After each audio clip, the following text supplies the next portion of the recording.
Welcome to the YouTube channel civil अभियन्ता।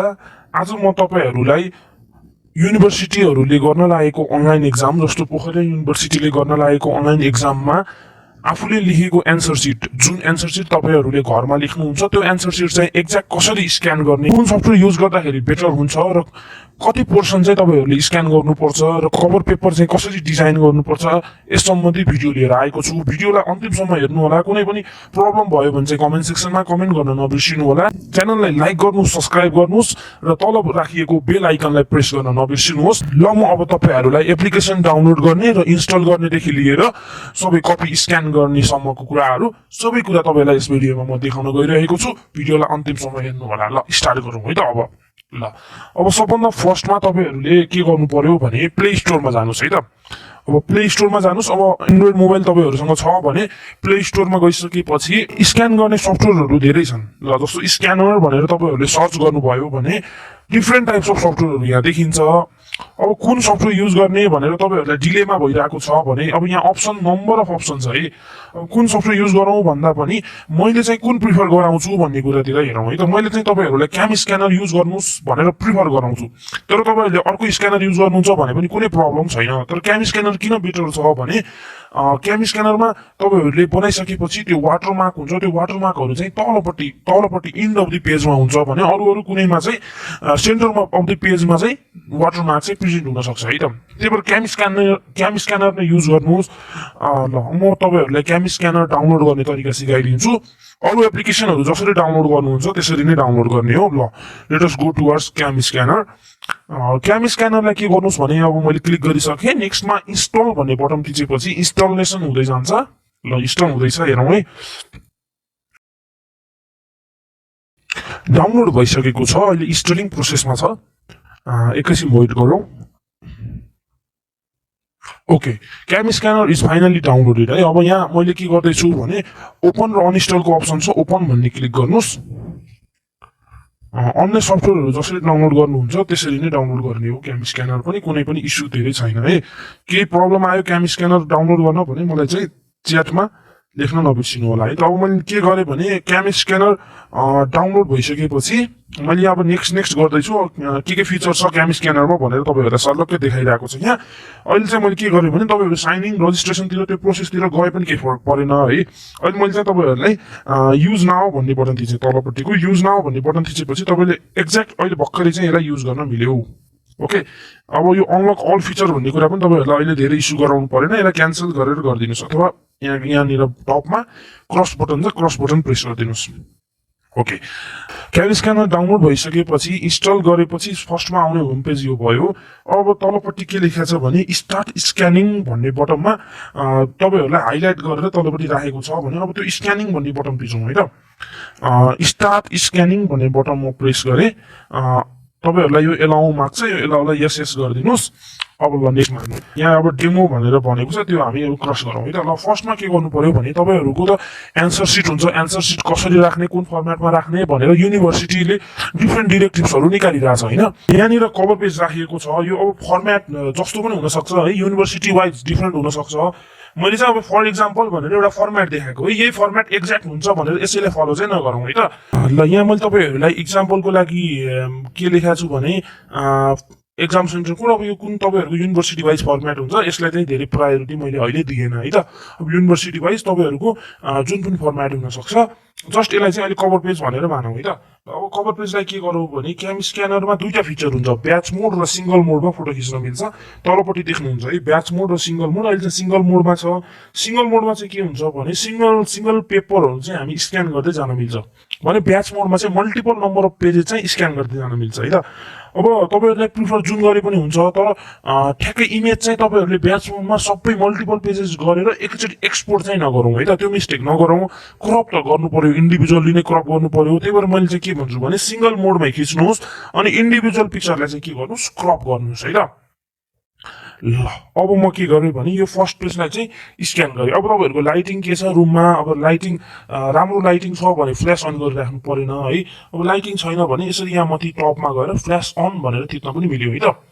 ल अहिले मैले यहाँ के गरेँ भने फ्ल्यास अन गरेर फोटो खिचेँ। ल यसरी मैले फर्स्ट पेपर अथवा कभर पेज चाहिँ के गरेँ क्लिक गरेँ अनि मार्जिन चाहिँ अब यसले अटोमेटिकली अहिले फिक्स गरिसक्यो है।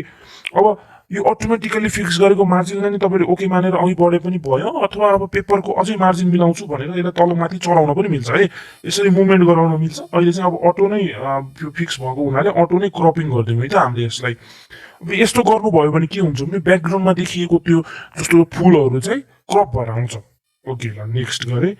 अब यस्तो गर्ने बित्तिकै तपाईँहरूको हेर्नुहोस् त यहाँ एकैछिन टाइम लाग्छ, यो लोड हुँदैछ।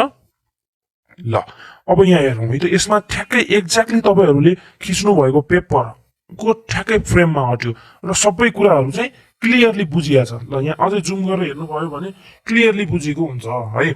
ल अब यहाँ फिचरहरू टन्नै हुन्छ, ओरिजिनलमा राख्नुहुन्छ भने ओरिजिनलै भयो है, जुन तपाईँहरूले अघि खिचेकै फोटो भयो भने। अब लाइटनिङ गर्नुभयो भने जुन ओरिजिनल थियो त्यसमा चाहिँ अलिकति थोरै लाइटनिङ चाहिँ हुन्छ, र यो म्याजिक कलर भनेको चाहिँ यसमा चाहिँ ब्ल्याक एन्ड व्हाइट जस्तो इमेज बनाए हुन्छ, यसमा चाहिँ झन् क्लियर हुन्छ पिडिएफ बनाउनु भयो भने। तर म्याजिक कलरले चाहिँ स्पेस चाहिँ अलिक बढी अकुपाई गर्न सक्छ है। अब तपाईँहरूको नम्बर अफ पेजेस कति छ त्यसमा डिपेन्ड गर्छ। सो म अहिले चाहिँ तपाईँहरूलाई जुन प्रिफर ठिक लाग्छ त्यही नै गर्नुहोस्, तपाईँहरूलाई जुन ठिक लाग्छ त्यही नै गर्नुहोस्। अहिले चाहिँ म लाइटनिङ गरेर जाँदैछु है त। ल लाइटनिङ गरेँ र टिक लगाइदिएँ, फर्स्ट पेपर चाहिँ मैले के गरेँ टिक लगाइदिएँ। ल अब यहाँ तपाईँहरूले हेर्न पनि सक्नुहुन्छ कस्तो बन्यो तपाईँहरूको कभर पेज भनेर हेर्न खोज्नुभयो भने यस्तो खालको कभर पेज बन्यो। ल अब नेक्स्ट के गरौँ भने तपाईँहरूलाई यहाँ माथिपट्टि रिनेम गर्न मिल्छ। ओके यो बटन प्रेस गर्नुहोस् अनि यहाँ रिनेम गर्न मिल्छ। रिनेम भन्ने बटन थिचेपछि जस्तो तपाईँहरूलाई एक्जाममा के भने हुन्छ भने तपाईँले सेभ गर्ने पिडिएफको नाम चाहिँ एउटा स्पेसिफिक राख्नुहोस् भनेर तोकिदिया हुन्छ। जस्तो अब एक्जाम सेन्टर कोड अगाडि राख्नुहोस् भन्यो होला 197 अगाडि राख्नुहोस्, अनि त्यसपछि रोल नम्बर हाल्नुहोस् भन्यो होला सपोज है त। ल 182 अघि हामीले लिएकै एक्जाम्पलको 1823459 भनेर मैले माने है त। अनि त्यसपछि तपाईँहरूलाई सब्जेक्टको नाम भन्न सक्छ। ल फाउन्डेसन भनेर लेखेँ है त, फाउन्डेसन इन्जिनियरिङ। ल फाउन्डेसन इन्जिनियरिङ भन्ला। ल अब अरू केही भन्यो भने त्यही अनुसार राखौँ है त। अनि अझै सेमेस्टर पनि भन्यो भने अन्डरस्कोर ल 6 सेमेस्टरको फाउन्डेसन इन्जिनियरिङ। ल जे भन्छ जुन फर्मेटमा भन्छ त्यसमा चाहिँ तपाईँहरूलाई पिडिएफ रिनेम गर्न त कुनै प्रब्लम भएन। ल ओके भनेर थिचिदिएपछि तपाईँहरूको पिडिएफको नाम चाहिँ फर्स्टमै यही आएर बस्यो। अहिले पछि लास्टमा एक्सपोर्ट गर्दाखेरि रिनेम गरे पनि भयो। तर मैले के भन्छु भने यति काम चाहिँ तपाईँहरूले एक्जाम सुरु हुनुभन्दा अगाडि नै गर्नुभयो भने तपाईँहरूको टाइम चाहिँ सेभ हुन्छ। ठिक छ। अब यो फर्मेट चाहिँ एक्ज्याक्ट नमानौँ है त, यो अब तपाईँहरूलाई युनिभर्सिटीले जुन फर्मेटमा पठाउँछ त्यसैमा गर्नुहोस् है। ल अब म के गर्छु भने पेज नम्बर 1 जुन चाहिँ तपाईँहरूले एक्जाममा लेख्नुहुन्छ त्यो स्क्यान गर्छु। त्यो गर्नलाई पनि same process, tap to add new page भन्ने यहाँ छ, त्यहाँ क्लिक गर्नुभयो भने ल क्लिक गरेँ मैले। यहाँ तपाईँहरूले देख्नुहुन्छ पेज नम्बर 1 मा चाहिँ अब यो सल्युसन छ है, यो एक्जाम्पलको लागि मानेको हो। ल अब के गरेँ भने मैले स्क्यान गरेँ है त। ल सेम प्रोसेसमा स्क्यान गर्नुहोस्। अनि अहिले पनि तपाईँहरूको यो क्रप गर्नुपर्ने पोर्सन त मिलेर आइसक्यो है, तपाईँहरूले एडजस्ट गरिराख्नु परेन। अब हामी के गर्छौँ नेक्स्ट गर्छौँ है त। ओके यो पेजको माथिपट्टि के लेख्ने कुरा चाहिँ एक्जाम रोल नम्बर होला, रजिस्ट्रेसन नम्बर होला, यो तपाईँहरूलाई युनिभर्सिटीले जे भन्छ त्यही नै लेख्नुहोस् है त। मैले अहिले चाहिँ तपाईँहरूलाई एक्जाम रोल नम्बर भनेर मानेको। अब नेक्स्टमा चाहिँ हामी के गर्छौँ भने पेज नम्बर 2 को पनि तपाईँहरूलाई मैले देखाउँछु है त। अब तपाईँहरूलाई यो नगरे पनि तपाईँहरूले आइडिया बुझिसक्नुभयो। यसरी पेज नम्बर 1 पेज नम्बर 2 गर्दै कतिसम्म छ तपाईँहरूले एन्सर सिट कतिसम्म भर्नु भएको छ त्यतिसम्मको चाहिँ स्क्यान गर्नु होला। ल नेक्स्टमा चाहिँ तपाईँहरूलाई म अझै स्क्यान गर्न सिकाइदिन्छु। ल स्क्यान गर्नलाई फेरि सेम प्रोसेस, म यो पेजमा आएँ। ल यो पेजमा आएँ। ल चाहिने जति मैले बााउन्ड्रीलाई के गरेँ स्क्यान गरेँ र क्रपिङ भयो, ठ्याक्कै चाहिने जति इमेज आयो। तपाईँहरूले यो मार्जिनलाई पनि एक्ज्याक्ट हुने गरी खिच्नुहोस् है। यसमा चाहिँ राम्रोसँग आफूले लेखेको एन्सर सिटलाई राम्रोसँग स्क्यान गरिएन भने पेपर चेक हुने बेलामा जस्तो कसैको ब्लर आउने होइन, कसैको अरू इस्यु आउने, त्यस्तो इस्यु चाहिँ आउनु भएन। त्यो इस्युलाई त घटाउनु पर्यो, 2 आवर लगाएर अथवा 3 आवर लगाएर एन्सर सिट तपाईँहरूले सल्भ गर्नुहुन्छ र स्क्यान गर्ने टाइममा राम्रोसँगले स्क्यान गर्नु भएन भने त एन्सर सिट सबै के भयो वेस्ट भयो है। अब के गर्छौँ हामी टिक लगाइदिउँ। ल अब हामी हेर्नुहोस् त यहाँ कभर पेज भयो, पेज नम्बर 1 भयो, पेज नम्बर 2 भयो। अब यसरी तपाईँहरूको मल्टिपल पेज होला, अझै 2 3 4 5 6 गर्दै 10 13 15 जति छ तपाईँ स्क्यान गर्दै जानुहोस्।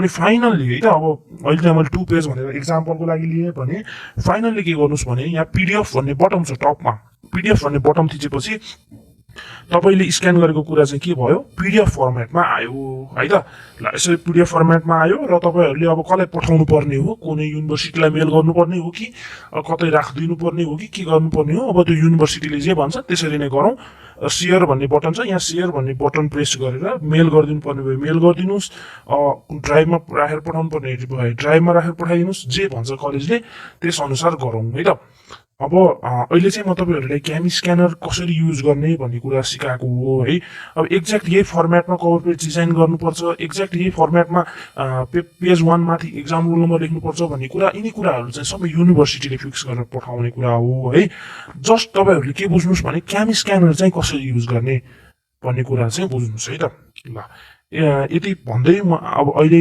यो क्यामी स्क्यानरको सेसन चाहिँ यही इन्ड गर्छु अब नेक्स्ट भिडियो चाहिँ हामी भाइभा कसरी अटेन्ड गर्ने भन्ने कुरा चाहिँ लिएर आउने छौं च्यानललाई लाइक गर्नु होला सब्स्क्राइब गर्नु होला थ्यांक यू